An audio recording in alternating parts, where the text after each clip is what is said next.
quand même une des rares fois où Luc rapporte un autre conflit qui a eu lieu là c'est un conflit personnel hein, entre Paul et Barnabé. Hein, les deux, c'est assez triste hein, d'ailleurs, hein, parce que c'est les deux compagnons vraiment depuis longtemps. Hein. C'est Barnabé qui a accueilli Paul dans l'Église. Et là, Luc nous dit que quand même l'exaspération a été telle qu'ils se sont séparés. Et donc, tout le chapitre est consacré, hein, à part cette fin-là qu'on vient de voir, est consacré à cette fameuse assemblée de Jérusalem, hein, qu'il ne faut pas appeler concile, bien sûr, simplement l'assemblée de Jérusalem. Alors, on voit bien que ce sont les mêmes problèmes qui sont traités hein, que dans l'épître aux Galates. Hein.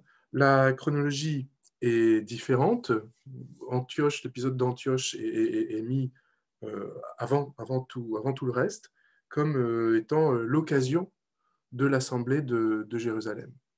Le rôle de Pierre est différent aussi. On ne rapporte évidemment pas du tout de dispute entre lui et Paul. Et finalement, Pierre intervient ici dans le débat, hein, lors de l'Assemblée de Jérusalem, pour légitimer la mission de Paul. Ça, sans ambiguïté. Et il le fait au nom, en plus de sa propre expérience. Alors tout ça, ça se comprend ça se comprend en raison de l'organisation du livre des Actes. Hein. Luc, en acte 11, 19, 26, a bien rapporté le fait que c'est Antioche qui, en tant que communauté, a été responsable en premier de l'ouverture aux païens. Hein, c'est là que ça s'est passé d'abord. Hein. Il faut relire, pour bien comprendre ça, il faut relire Acte 11, 19, 26. Mais dans Acte 10, je vous le rappelais tout à l'heure, Luc a fait, disons, endosser la responsabilité de cette ouverture aux païens par Pierre, à l'avance en quelque sorte, mais au cours d'une aventure personnelle, disons, hein, puisque c'est lorsqu'il est appelé par le centurion Corneille que Pierre va finalement accepter de se rendre chez lui et va constater que Dieu leur donne l'Esprit Saint, vous voyez, au moment où il est en train de prêcher, l'Esprit Saint tombe sur eux. Donc, c'est ce qui est rappelé ici. C'est cette expérience-là que Pierre rappelle pour la défense de Paul, finalement. Alors, c'est bien ça que Luc avait en tête en faisant endosser par Pierre, avant toute chose, au chapitre 10, la responsabilité, en tout cas d'une possibilité d'ouverture d'un accueil des païens, disons. Donc ici, quand il prend la parole, on est surpris un petit peu. On ne le voyait plus, Pierre, en plus, hein, dans le livre des Actes, hein, depuis plusieurs chapitres. Hein, mais là, il réapparaît comme ça, et il sort un peu du chapeau pour les besoins de la cause. Et il s'exprime à la manière de Paul. Vraiment, quand on relit donc, les versets 7 à 11, hein, ce que dit Pierre, hein, on croirait lire du Paul. C'est vraiment toute la théologie de Paul. Ça ressemble même à ce que Paul écrit dans la lettre aux Galates. Hein. Donc ça, c'est assez drôle de constater ça. Ce qu'on constate aussi, à nouveau, c'est que c'est Jacques, le vrai chef. Hein.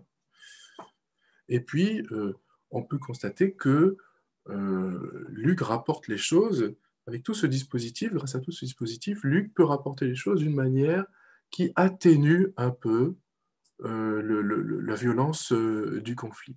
Luc est iréniste, comme on l'a souvent dit. Iréniste, c'est-à-dire qu'il a tendance à adoucir les choses, à présenter, quand il y a un problème, un conflit, etc., il est plutôt conduit à, minimiser les choses. Alors, il est quand même bien conscient qu'il y a des conflits, il le dit même très clairement au début, hein, il y a eu une grande agitation, hein, au verset 2, c'est dit très clairement quand même.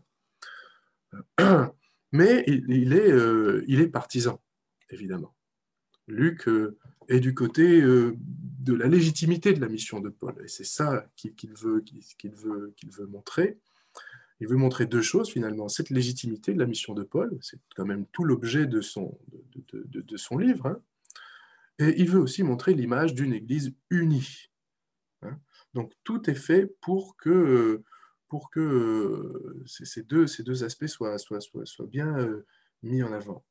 Il faut aussi noter qu'il écrit à la fin du siècle, Luc, à une époque où finalement c'est le pagano-christianisme qui a gagné, entre guillemets.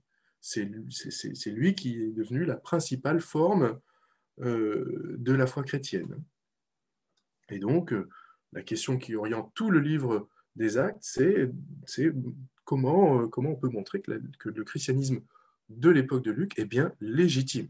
C'est bien le vrai christianisme, quoi. Hein, donc, le pagano-christianisme est le christianisme authentique. Voilà quand même le projet de Luc.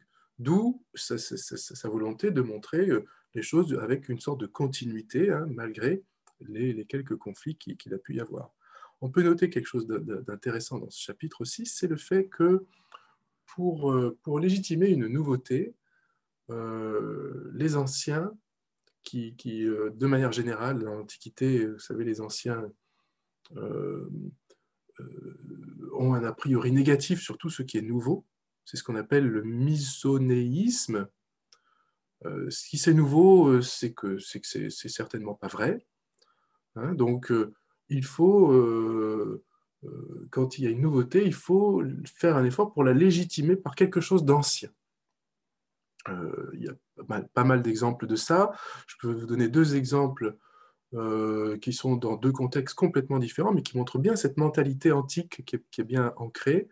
C'est la réforme de Josias. Si vous vous souvenez, Josias a fait une grande réforme à Jérusalem, dans le royaume du Sud, qui consistait à centraliser le culte.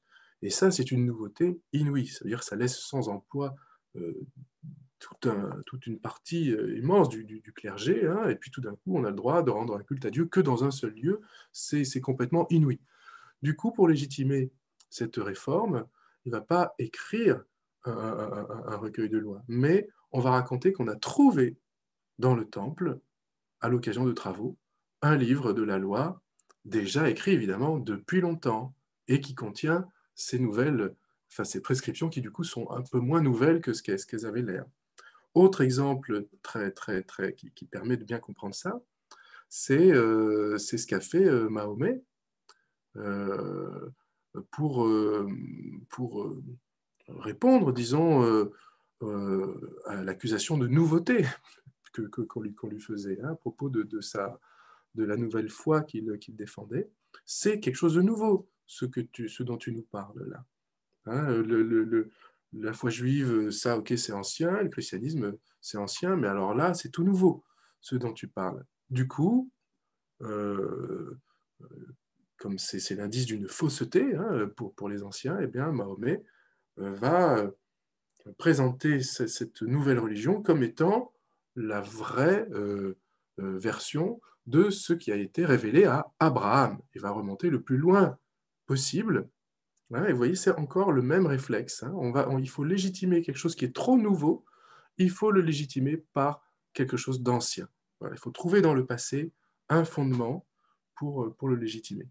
Eh bien, c'est ce que fait Luc ici, et c'est ce que font les personnages du récit, puisque à plusieurs reprises, il y a des petites précisions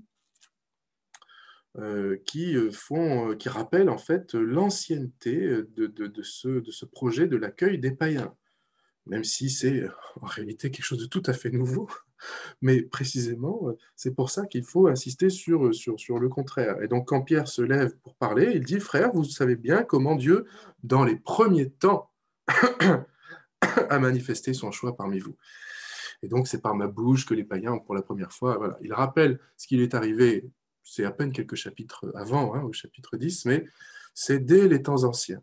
Et puis, quand Jacques ouvre la bouche, il dit, Simon-Pierre vous a exposé comment, dès le début, hein, proton en grec, hein, d'abord, dès le début, Dieu est intervenu pour prendre parmi les nations un peuple qui soit à son nom. Et puis, il donne une citation de l'Écriture. Évidemment, ça, c'est le moyen de montrer la légitimité de quelque chose de nouveau, c'est de montrer comment c'est prévu par une citation qu'on va trouver pour l'occasion, hein, qui se présente, quoi. Mais il rajoute à la citation les mots connus, donc déclare le Seigneur qui fait ces choses, et là il y a un ajout, ces choses connues depuis toujours. Voilà encore, depuis toujours, le même réflexe, hein, qui consiste à fonder dans quelque chose d'ancien une nouveauté. Donc ça confirme bien, paradoxalement, qu'on a là quelque chose de nouveau dans l'Église, donc qui doit être légitimé. Alors les quatre règles là qui sont données à la fin, qui sont envoyées aux païens comme condition, hein, pour qu'ils soient acceptés dans la communauté chrétienne, vous n'en aviez peut-être jamais entendu parler de ces règles, hein, c'est précisément parce qu'elles n'ont pas, elles n'ont, elles n'ont- elles n'ont pas perduré, hein, elles n'ont eu finalement aucune importance, hein. Et puis ce n'est pas du tout ces règles qui ont fini par régler ce conflit, le conflit dont témoigne cette assemblée-là. Qu'est-ce qui a réglé en réalité ce conflit? C'est la catastrophe de 70. C'est la ruine de Jérusalem, c'est-à-dire la fin tragique de la première guerre juive contre Rome, hein, de 66 à 70. Il se trouve que cette guerre et la ruine de Jérusalem a fait disparaître purement et simplement le centre vital du judéo-christianisme, qui était la communauté de Jérusalem.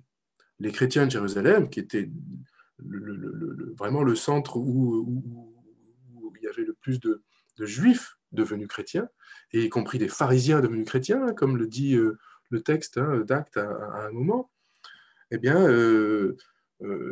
ce centre vital du judéo-christianisme est complètement subit les conséquences de la guerre et disparaît après 70. C'est finalement les circonstances qui vont permettre au pagano-christianisme devenir la forme principale du christianisme, hein. Le judéo-christianisme au sens propre, hein, pas le judéo-christianisme comme on dit les idées judéo-chrétiennes, hein, mais au sens socio-religieux, c'est-à-dire des gens qui sont des juifs qui sont devenus chrétiens, ça, ce phénomène-là, ça a fini par disparaître un peu quand même à la faveur de certaines circonstances tragiques.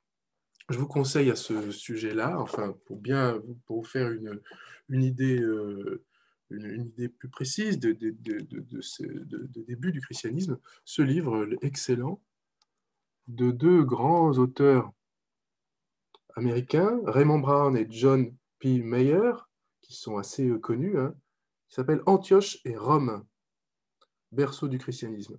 C'est vraiment, c'est au cerf, hein, Lectio Divina.